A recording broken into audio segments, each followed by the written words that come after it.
theo cùng hơi lung lên sang ý thằng vợ sao khi đến đuôi cái sáng chỉ na hele kan sen na zong bora mai tu kan ta đâu buat say vanin môi kia nang nghe tên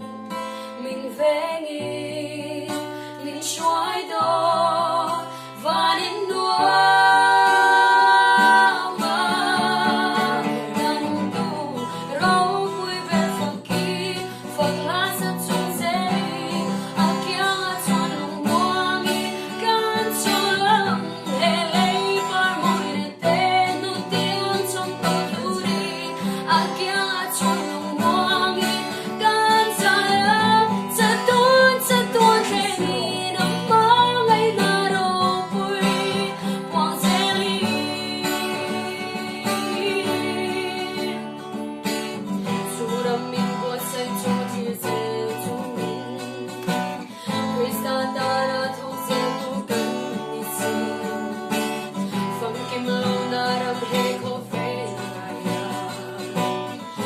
đâm chung ni te lâu ra hưng na chuan muang ha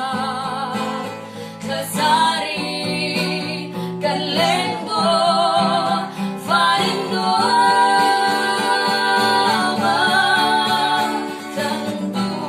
ro vui về fakir phật ha sa chung zeli akia chuan long muang in kan chulang hele par moi na te